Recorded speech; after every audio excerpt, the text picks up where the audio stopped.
All right, so the first thing we're going to talk about is our trigonometric ratios. And you may, again, have seen these or remember these from geometry and even algebra 2.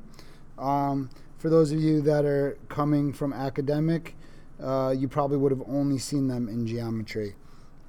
So some of the names of the trigonometric ratios, if you recall, were like we have the sine, we've got tangent, we've got cosine, and those are considered sort of the big three typically. And then we've got, let's see, what else do we have? We have cosecant, secant, and cotangent. And those are sort of like the secondary three. And they're taught that way for a bunch of reasons, that these are the three main ones. And we're not going to get into why they're taught like that. But I am going to take a different approach. If we look at these, we notice that there's three of them that are just names, and then the other three have a co. That's not going to be much of a variance there. Let's do like this guy. These three are those words with a co in front of them. So to me, it's like, let's reorder these and look at sine, tangent, and secant first. And we're going to kind of think of those as our three main trig identities. And there's different reasons for why you would present them differently. So I'm going to take this approach and present those as the three main. So let's take a look at the original big three segments. These kind of are the first three I want to look at. So they come from when we have a unit circle, and this is a unit circle because you can see here that that's the number 1. So the length of the radius of this circle is 1. So any radius I draw from the center out to the circle is 1. We call this a unit circle, with a focus on this word being singular, meaning the length of the radius is 1 unit. It's not 2, it's not 1.3, it's just 1. So when we have a unit circle and we place an angle in standard position, that means that its initial side starts out here on the x-axis, and then its terminal side can stop anywhere. And we'll call that opening, say, angle theta. So that's some random opening, or not random, but some arbitrary angle opening. And it could be any number we want. We're not specifying how many degrees it is right now. We're just going to call it theta degrees. And if we draw that, I'm going to extend that ray up on that angle. Whoops. So a central angle here is formed, and we call it a central angle in standard position. It's opening counterclockwise, and it's making a degree measure of angle of theta, so we'll call that angle theta. If we draw a special segment here, draw it in blue, I'm going to draw this segment with a special relationship to the circle. I'm going to draw this, I'm sorry, not a segment, a line. I'm going to draw this line so that it is tangent to the circle. Remember, tangent means it touches the circle only once. This is a tangent line.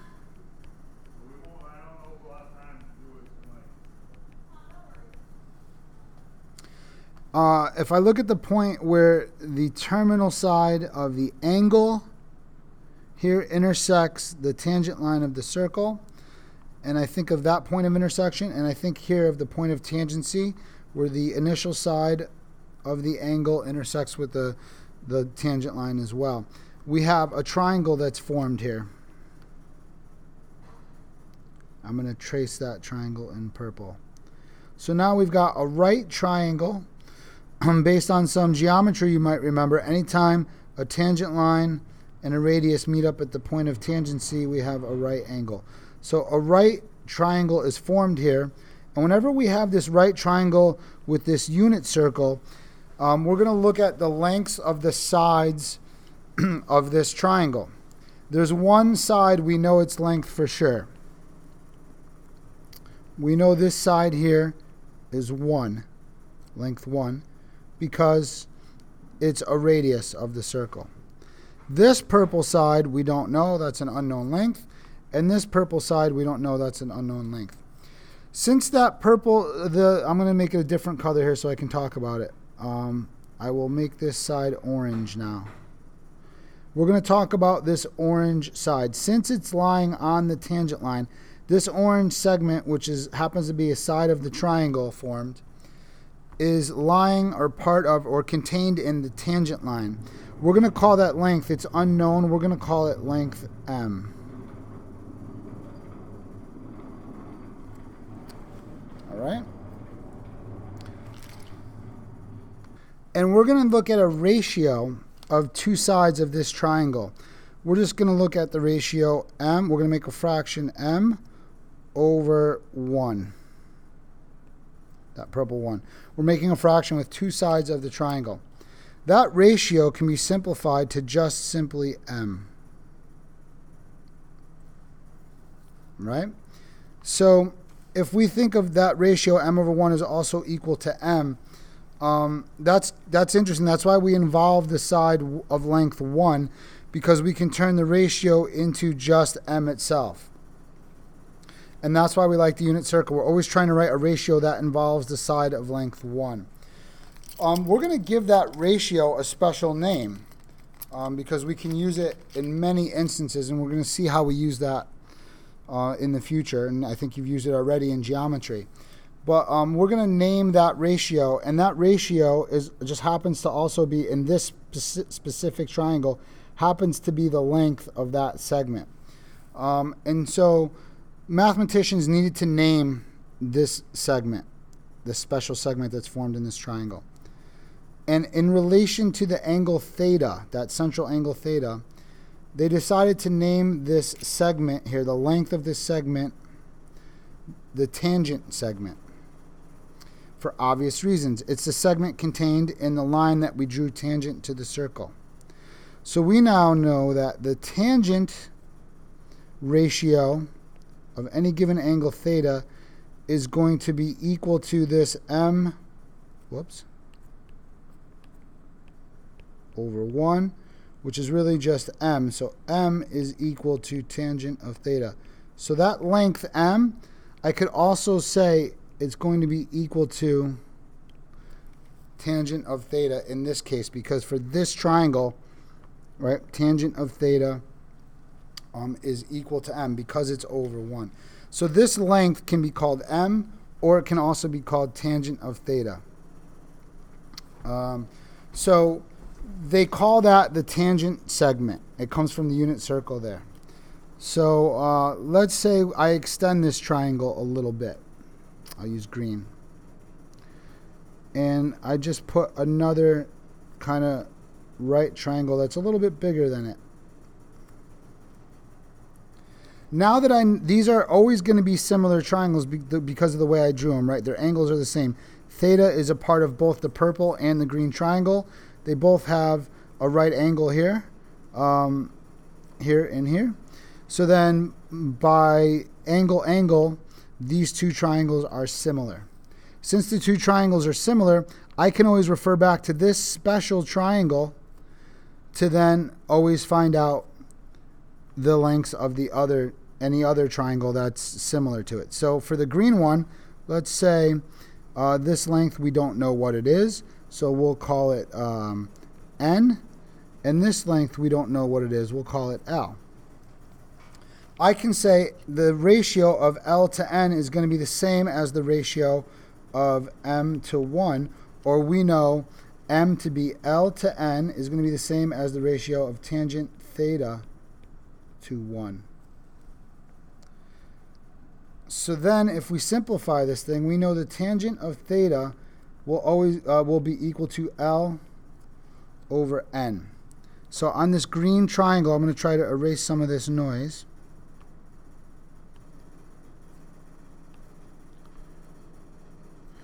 This statement means that in any given triangle, right triangle, that I know tangent of theta will be equal to this side, L, and this green side, N over N.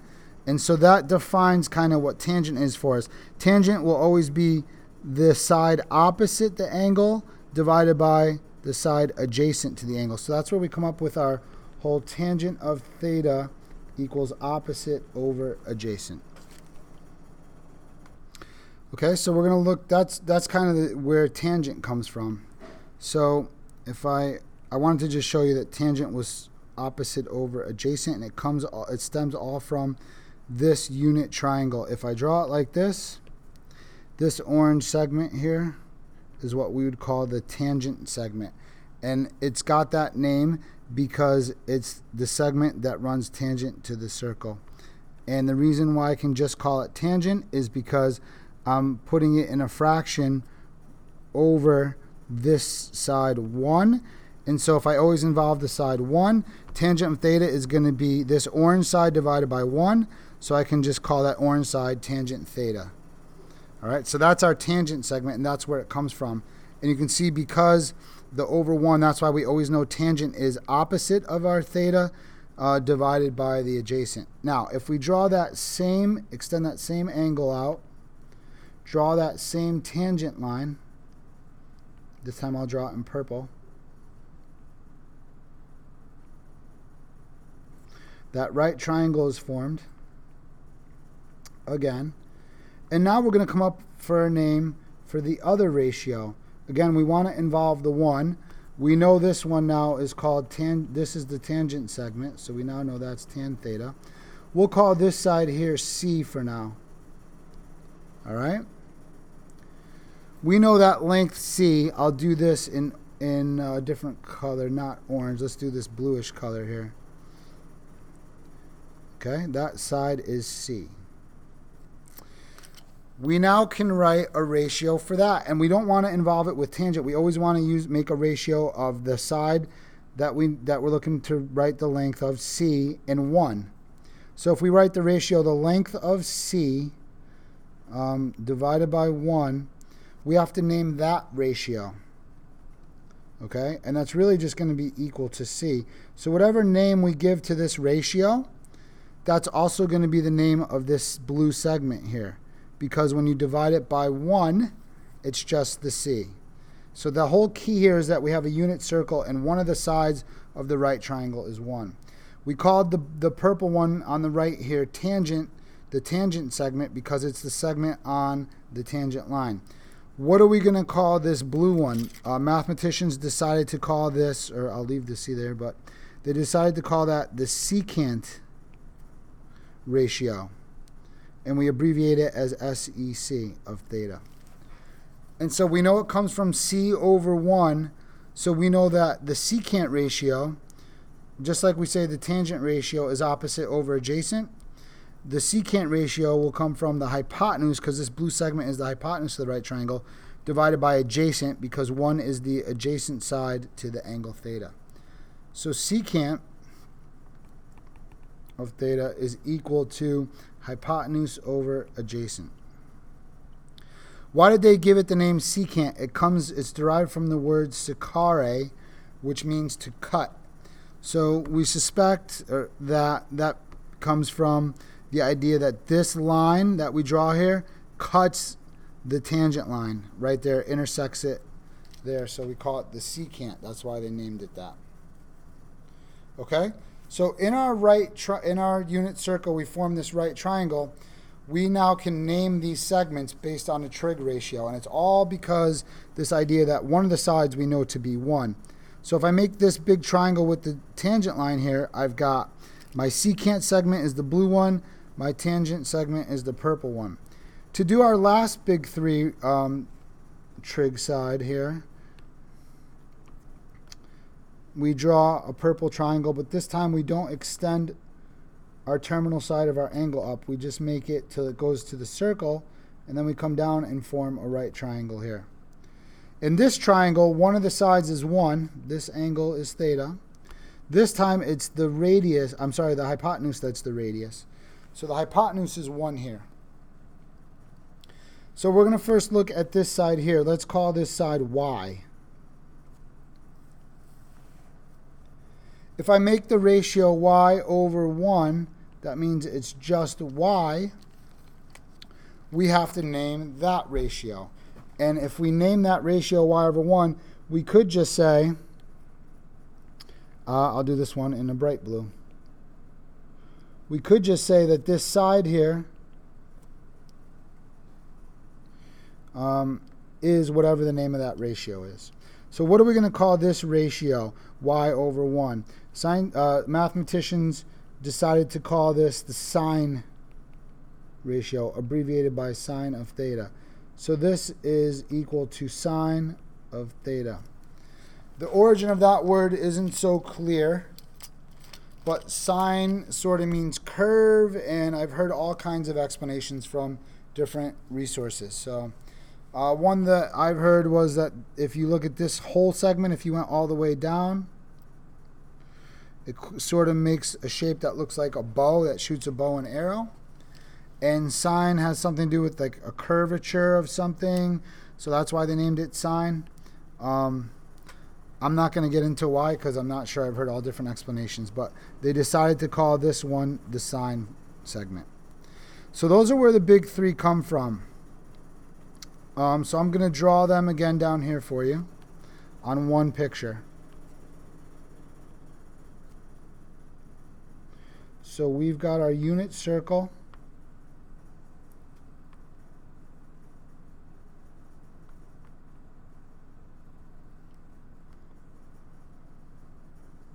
We've got our random angle theta.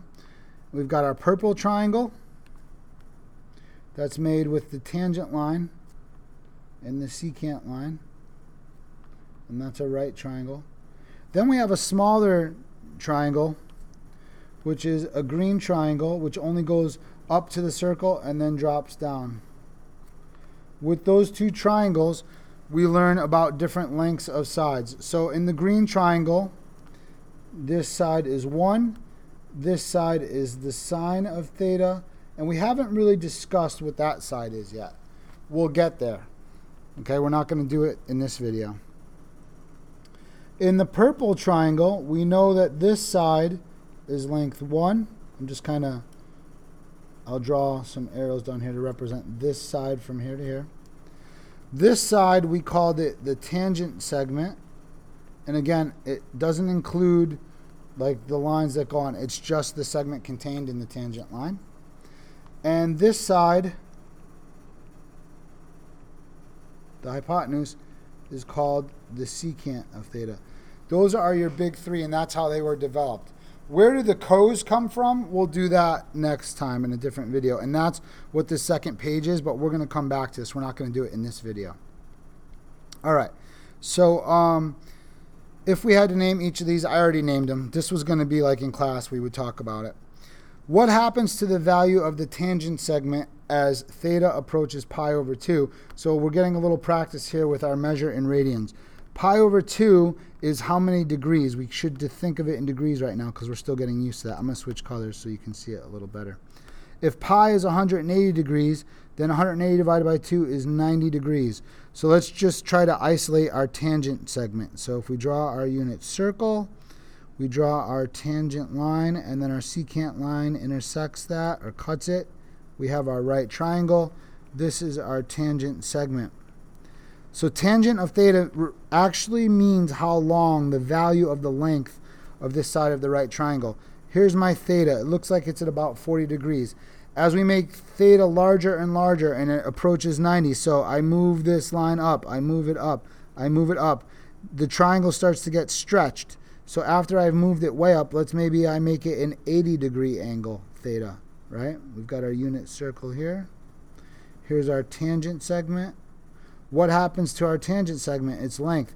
It's getting longer. And it just keeps getting longer and longer the more we move this angle towards 90 degrees. So as theta approaches 90 degrees, the length of that tangent segment, or tangent theta, grows, I'll say has unbounded growth. It just keeps getting bigger and bigger and bigger and has no limit. It just keeps growing. What happens as theta approaches 0? So what happens as I move this side downward? What happens to the length of this tangent segment? If I draw the angle down here where it's only at 10 degrees, that tangent segment, I can barely draw it in there. It's tiny, tiny, tiny. So the tangent of theta approaches 0. It gets smaller and smaller. So it gets closer and closer to 0. So in one direction, the tangent segment grows. In the other direction, it approaches 0. You're gonna stop the video here, and you're gonna answer these two questions to finish this video off, and then we have another video. Thank you.